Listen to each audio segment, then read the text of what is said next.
Bismillahirrahmanirrahim. Assalamualaikum warahmatullahi wabarakatuh. Jadi pada kesempatan hari ini saya akan menjelaskan tentang tugas presentasi kami mengenai mekanisme pasar Islam. Nah, sebelum itu saya akan memperkenalkan dulu masing-masing anggota dari kelompok kami. Yang pertama yaitu saya sendiri, Afrartono, dengan NIM 19040 10265, dan teman saya Muhajiz Aditya dengan NIM 19040 10129. Langsung saja. Yang pertama, mengenai Islam dan sistem pasar. Berdagang adalah aktivitas yang paling umum dilakukan di pasar. Harga dan pasar persaingan sempurna ada pasar Islami.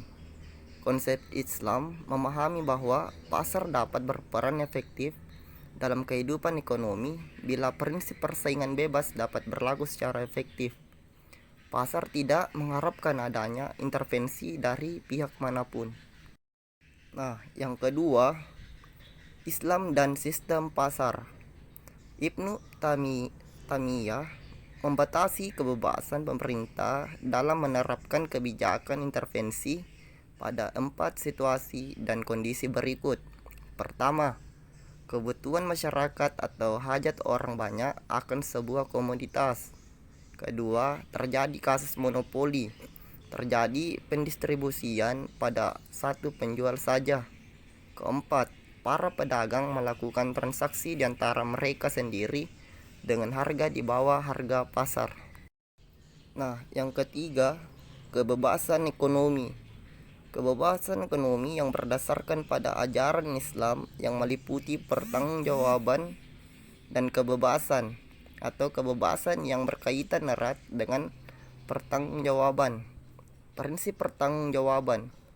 Pertama, setiap orang dihisab secara individu. Kedua, tidak ada konsep dosa turunan dan mempertanggungjawabkan kesalahan orang lain. Ketiga, tidak ada perantaraan dalam hubungan langsung dengan Allah. Keempat, setiap individu berhak untuk berpedoman langsung dengan sumber-sumber hukum Islam, Al-Quran dan hadis. Islam sudah sempurna. Yang kelima, Islam sudah sempurna dalam berbagai aspek kehidupan. Yang keempat, mekanisme pasar dalam perspektif sejarah Islam. 1. Pada masa Rasulullah. Aturan Rasulullah agar persaingan dengan keadilan di Madinah dapat tercapai. Melarang talaki rukban, larangan mengurangi timbangan, larangan menyembunyikan cacat barang. Yang keenam, mekanisme pasar dalam perspektif sejarah Islam. 2. Pada masa Ibnu Taimiyah 1263 sampai 1328 Masehi. Harga dibentuk oleh kekuatan penawaran dan permintaan.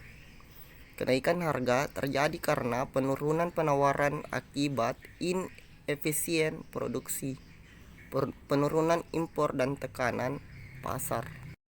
Ketujuh, mekanisme pasar dalam perspektif sejarah Islam.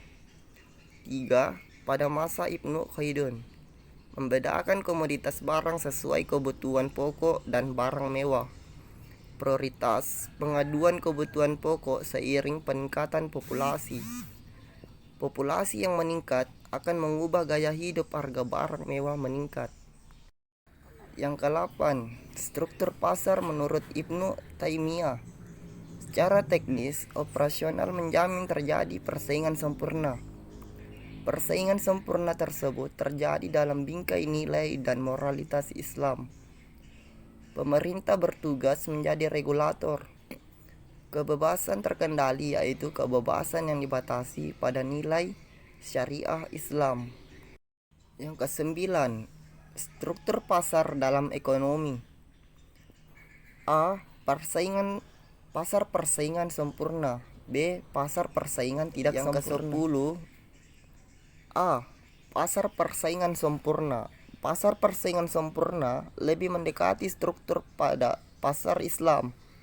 Bukti kedekatannya antara lain: bebas keluar masuk pasar, harga ditentukan oleh pasar, perfect information.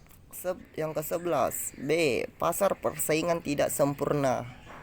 Pasar persaingan tidak sempurna adalah pasar di mana banyak penjual atau banyak pembeli sehingga harga dapat dilakukan oleh salah satu pihak. Contoh yang paling sering kita lihat adalah monopoli, yaitu dalam pasar hanya ada satu penjual dan hampir tidak mempunyai pesaing sehingga monopolis leluasa menguasai pasar. Yang ke-12, sebagai penutup, saya ingin mengutip pernyataan dari Walt Disney. Ia mengatakan, semua impian pasti bisa Anda wujudkan jika Anda memiliki keberanian untuk mengejar mereka. Artinya, jika Anda punya impian, maka genggam impian tersebut. Yakini dan kejar. Percayalah bahwa impian Anda pasti bisa Anda wujudkan. Nah, itulah dia tadi hasil dari presentasi kami dari kelompok 10 mengenai tentang mekanisme pasar Islam. Jadi saya ucapkan banyak terima kasih. Assalamualaikum warahmatullahi wabarakatuh.